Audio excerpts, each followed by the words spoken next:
नमस्कार, जय हिंद दोस्तों। मैं ASK यादव आपके अपने YouTube channel fight for success में आपका स्वागत करता हूँ।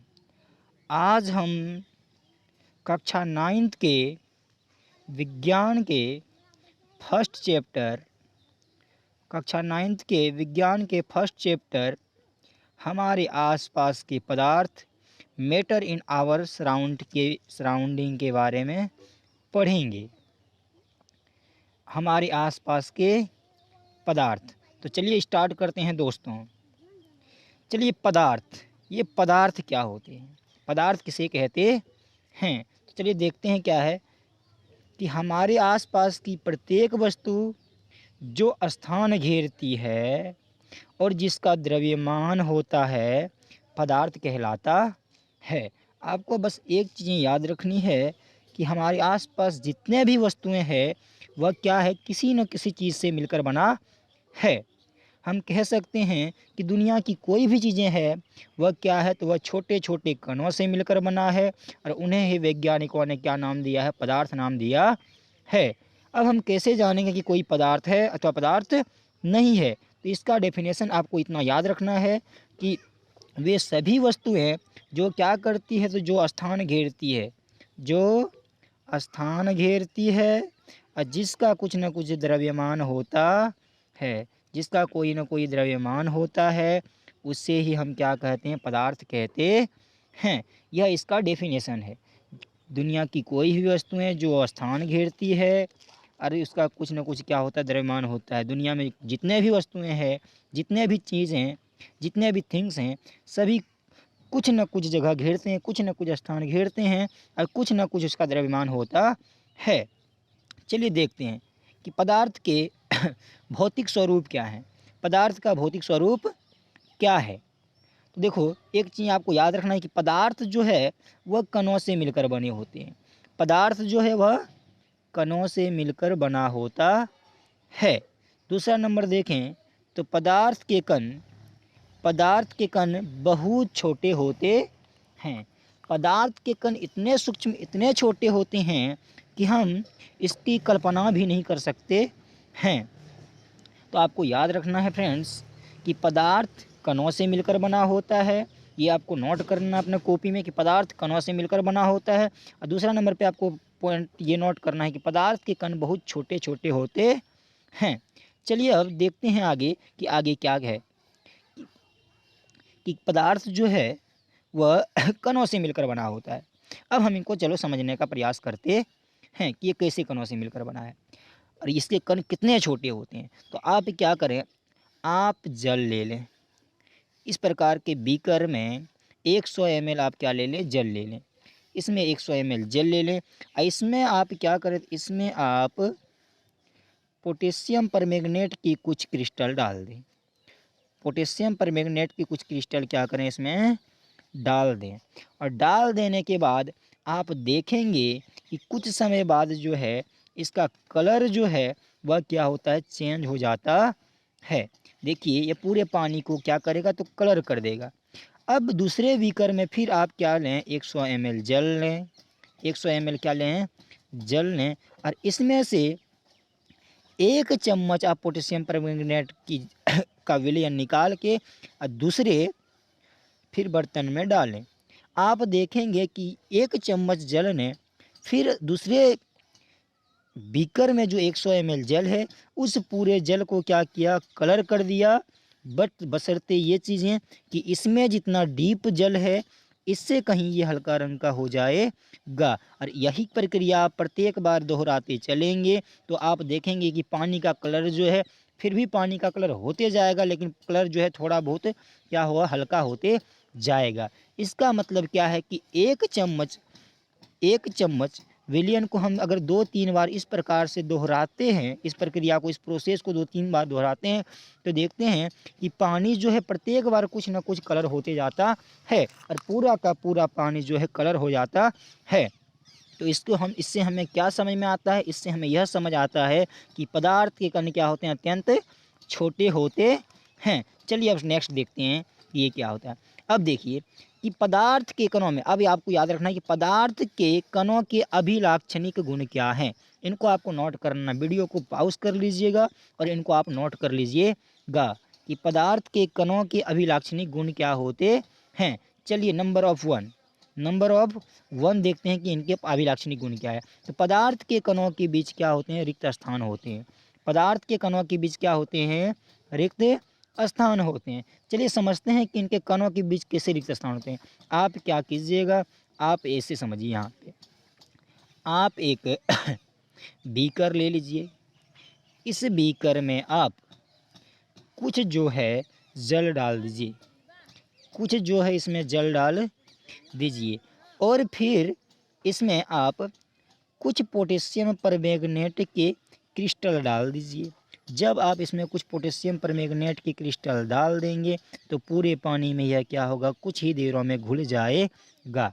या फिर आप पोटेशियम परमैंगनेट के कुछ क्रिस्टल नहीं डालते हैं तो आप क्या लेंगे, शर्करा यानी कि चीनी लीजिए और इस बीकर में डाल दीजिए। जब आप चीनी या नमक को इस बीकर में डालेंगे तो आप देखेंगे कुछ समय बाद जो है पानी में से नमक या चीनी जो भी आप डालते हैं वह क्या हो जाता है, तो वह जो है हमारा गायब हो जाता है। यह जो है नमक या चीनी कहाँ गायब हो गया, तो हम कह सकते हैं कि हमारा जल जो था, जल के अंदर क्या था, तो जल के अंदर रिक्त स्थान था। क्या था, रिक्त स्थान था। और उन्हीं रिक्त स्थानों में क्या है, नमक या चीनी जो भी आपने डाला वह क्या हो गया, उन्हीं रिक्त स्थानों में वो समाहित हो गया। इससे हमें क्या पता चलता है, इससे हमें पता चलता है कि पदार्थ के कणों के बीच क्या होते हैं, रिक्त स्थान होते हैं। तो ये आपको समझ में आ गया होगा, इसको आप नोट कर लीजिएगा। चलिए अब नेक्स्ट देखते हैं कि 2 नंबर क्या है। पदार्थ के कण निरंतर गतिशील होते हैं। पदार्थ के कण निरंतर क्या होते हैं, गतिशील होते हैं। चलो इनको भी समझने का प्रयास करते हैं, तो कैसे होते हैं चलिए इनको फिर से समझते हैं। आप फिर से वही एक बीकर लेंगे, इसमें से कुछ क्या डालेंगे, तो इनमें से आप कुछ फिर से जल डालेंगे, कुछ क्या डालेंगे, बीकर में जल डाल देंगे। और फिर इनमें से आप क्या करेंगे, कुछ शुगर की मात्रा डालेंगे, चीनी की मात्रा डाल के छोड़ देंगे। आप कुछ समय छोड़ देने के बाद देखेंगे क्या चीनी उसमें रहता है। कुछ समय बाद जो देखेंगे कि चीनी जो है धीरे धीरे क्या होता है, गायब हो जाता है। अच्छा और एक चीज़ आप बताओ कि आप जिसमें इस जल में जो आपने चीनी डाला, अब इस जल में से हम 1 कप इधर से निकालेंगे और 1 कप जो है हम इधर से निकालेंगे। अब आप एक चीज़ बताओ, 1 कप यहाँ पे ले लिए भाई इसी से निकाल कर, और 1 कप हम यहाँ पे लेते हैं, इसी से निकालते हैं 1 कप। अब आप बताइए कि इन दोनों में से किस कप का जो हमारा ये जो शरबत बनेगा या विलयन बनेगा, किस कप का विलयन जो है अधिक मीठा होगा। तो आपका जवाब निश्चित ही यह होगा कि इन दोनों कप में, दोनों कप का जो है विलयन है, दोनों कप में जो विलयन है, इन दोनों कप के विलयन का अगर मीठा की बात करें दोनों क्या होंगे, बराबर होंगे।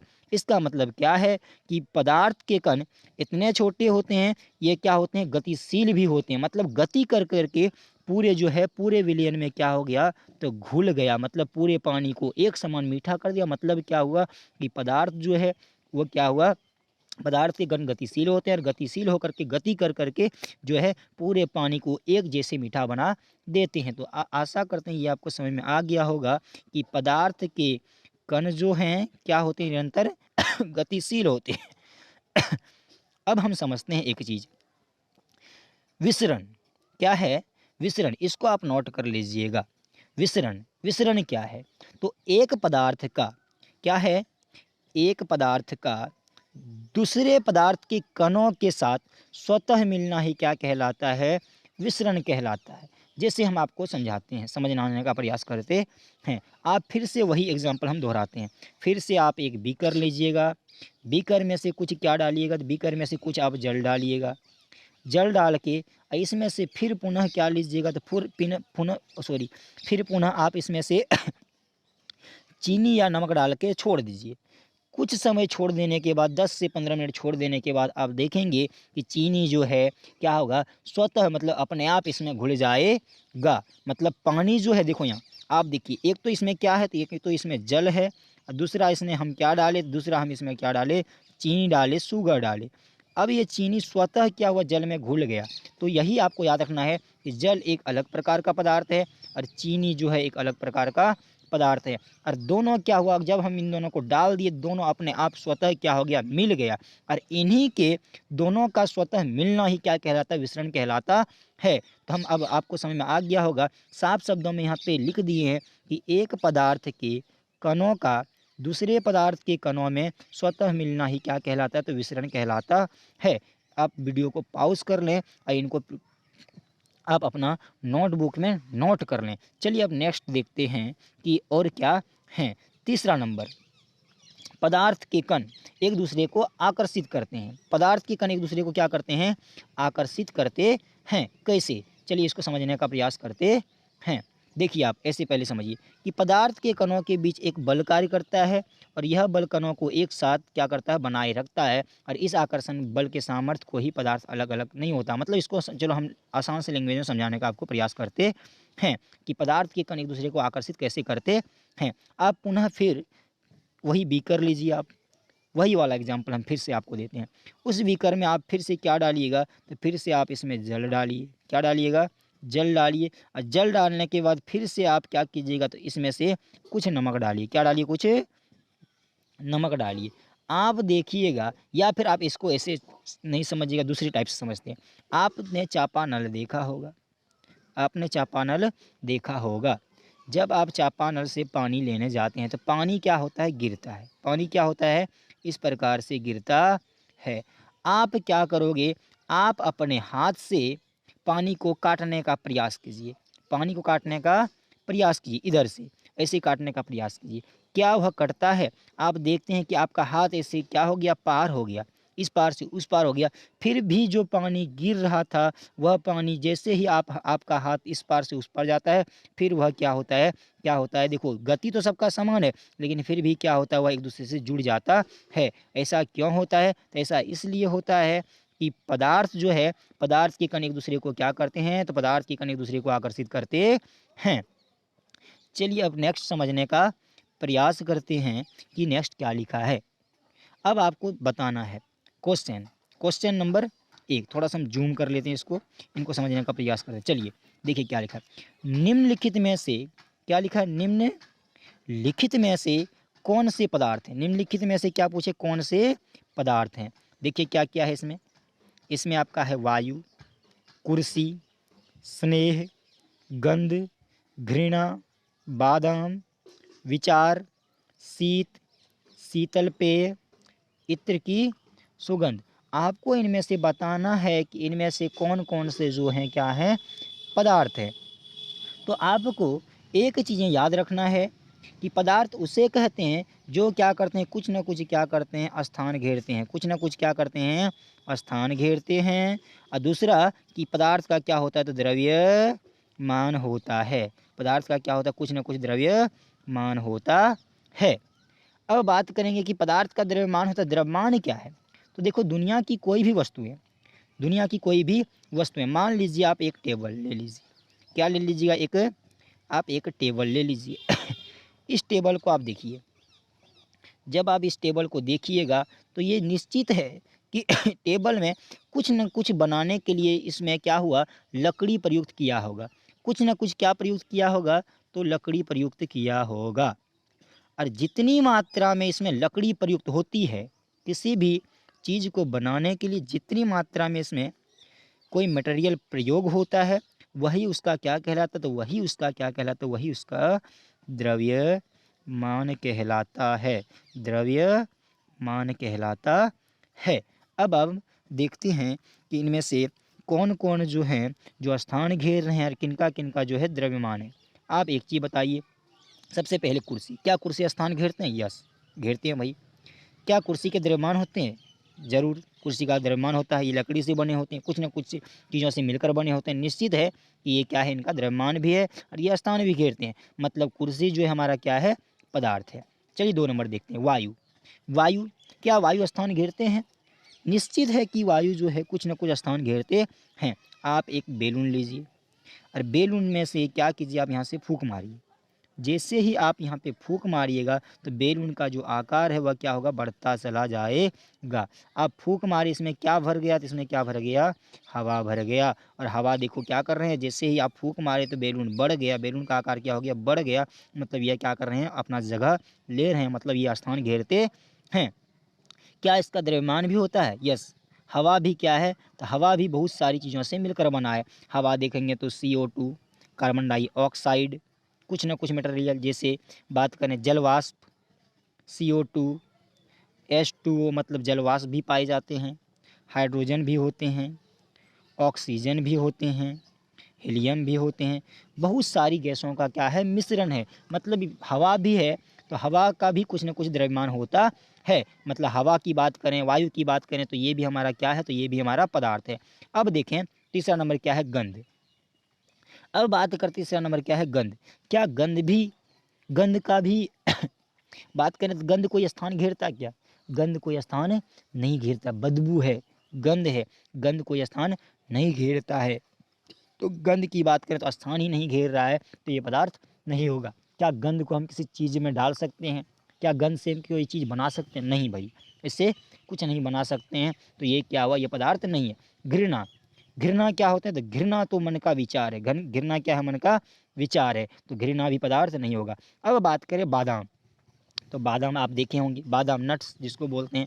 बादाम का साइज कुछ इस प्रकार का होता है, कुछ इस प्रकार का होता है। देखो बादाम जो है क्या कर रहे हैं, तो कुछ ना कुछ देखो स्थान घेर रहे हैं, कुछ ना कुछ क्या कर रहे हैं, स्थान घेर रहे हैं। और बादाम जो है कुछ ना कुछ क्या है, मटेरियल से मिलकर बना है। मतलब इसका क्या है, तो इसका द्रव्यमान भी है और ये कुछ ना कुछ स्थान भी घेरते हैं। मतलब बादाम भी क्या है, तो बादाम भी हमारा जो है पदार्थ है। अब विचार, विचार तो क्या है, तो विचार तो हमारे मन की भाव है, हमारे मन की बात है, हमारे मन में जो आता है वही, उसी को हम क्या कहते हैं, विचार कहते हैं। तो विचार क्या कोई स्थान घेरता है भाई, नहीं, कोई विचार जो है कोई स्थान नहीं घेरता है। तो स्थान ही नहीं घेरता है तो इसका द्रव्यमान क्या होगा, तो ये क्या है, विचार की बात करें तो विचार जो है हमारा पदार्थ नहीं है। चलिए आगे देखें, नेक्स्ट क्या है, शीत। नेक्स्ट क्या है, शीत। अब देखो शीत, शीत मतलब क्या होता है, शीत मतलब होता है दोस्तों आपको बता दें, ठंडक। क्या होता है, ठंडक। और ठंडक जो होता है, ठंडक ने कोई स्थान नहीं घेरता है। आप जो ठंडक महसूस करते हैं उसी को बोलते हैं शीत। ठंडक कोई स्थान नहीं घेरता है, मतलब जो है शीत जो है वो क्या है, तो वो पदार्थ नहीं है। आगे देखा जाए, आगे क्या है, शीतल पेय। शीतल पेय, शीतल पेय जो है, ध्यान सुनना, शीतल पेय, शीतल पेय जैसे आप क्या पीते हो, आप ठंडा पीते हो, कोल्ड ड्रिंक्स पीते हो, आप हिंदी में बोलते हो ठंडा। ठंडा जो पीते हो, कोल्ड ड्रिंक्स पीते हो, बोलो वो स्थान घेरते हैं कि नहीं घेरते हैं, वो स्थान घेरते हैं। और निश्चित है कि कोल्ड ड्रिंक्स जो है, ठंडा जो है, किसी न किसी चीज़ से मिलकर बना होता है। तो हम कह सकते हैं कि शीतल पेय जो है वह भी क्या है, पदार्थ हैं।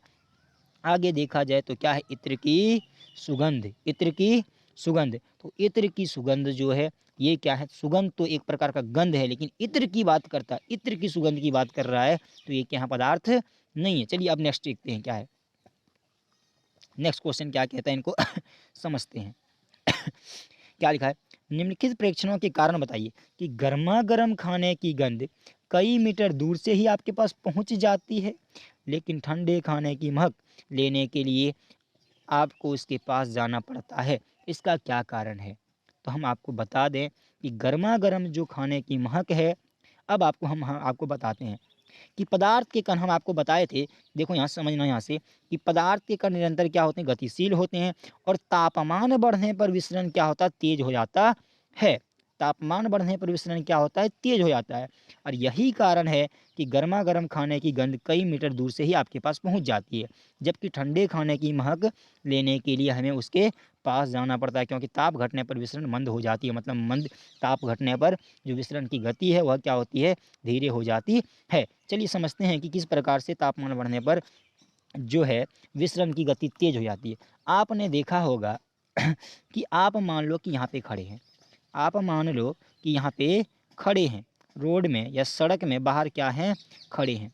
आप देखते हैं कि किसी के घर में, देखो ध्यान से, आप देखने के लिए नहीं गए हैं, लेकिन आप देखिए, आपको पता चला कि किसी के घर में क्या हो रहा है, किसी प्रकार का पकवान बन रहा है, भोजन बन रहा है। तो किसी प्रकार का पकवान बन रहा है।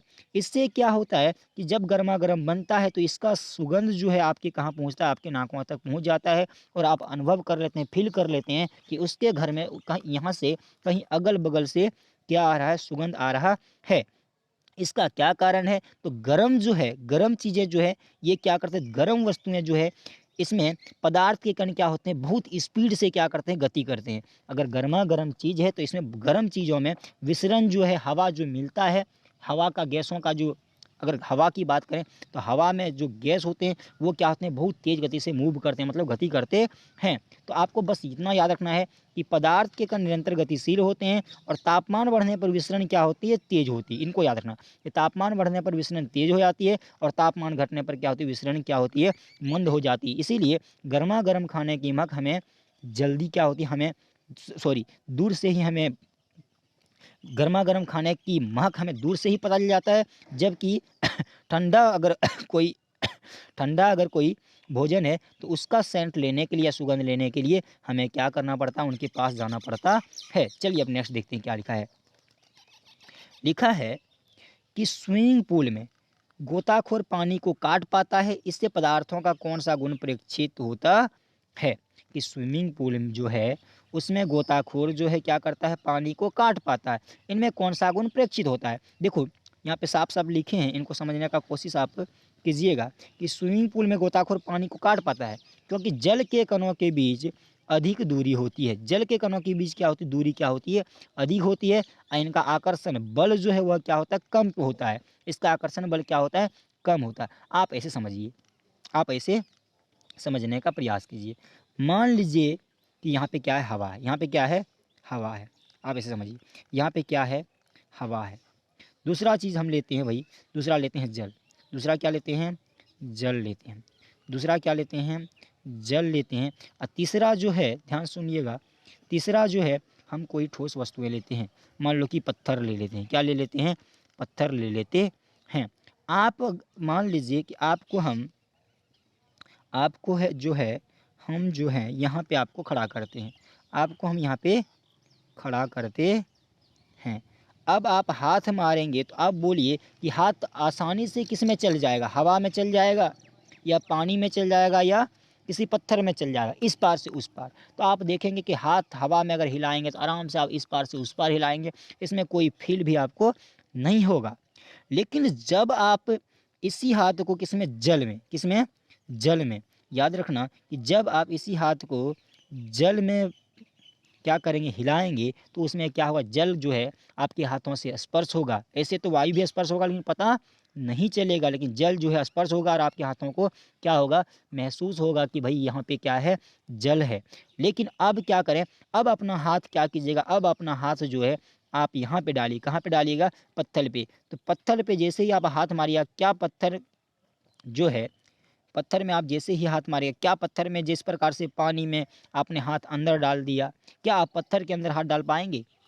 अब कोस्टली कि नहीं डाल पाएंगे। आपका आंसर क्या होगा, नहीं डाल पाएंगे। क्यों नहीं डाल पाएंगे कि इनके कण क्या होते हैं, इनके कण जो है बहुत नज़दीक होते हैं। क्या होते हैं, बहुत नज़दीक होते हैं। देखो इनके कण क्या होते हैं, बहुत नज़दीक होते हैं, एक दूसरे से बहुत कठोरता से जकड़ कर पकड़े हुए होते हैं। इसीलिए क्या है, इसीलिए जो है हम इसमें हाथ नहीं मार सकते। और इसके कण जल में हम क्या करते हैं, हाथ तो डाल लेते हैं लेकिन हाथ में क्या होता है, महसूस होता है। मतलब इसकी तुलना में बात करें, ठोस की तुलना में बात करें तो जल के कण थोड़ा क्या होते हैं, दूर दूर होते हैं और गैस के कण क्या होते हैं, बहुत दूर होते हैं। ये आपको समझ में आ गया होगा। चलिए अब आप इसको आंसर को आप वीडियो को पॉज करके लिख लीजिएगा। क्वेश्चन नंबर 4, इनको समझते हैं कि ये क्या है। देखिए क्या लिखा है कि पदार्थ के कणों की क्या विशेषताएं होती है।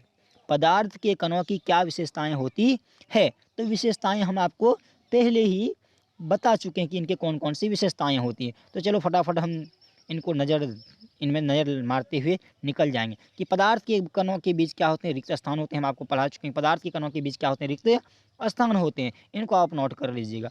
अब दूसरा नंबर देखते चलेंगे क्या है कि पदार्थ के कण निरंतर क्या होते हैं, गतिशील होते हैं। पदार्थ के कण निरंतर क्या होते हैं, गतिशील होते हैं।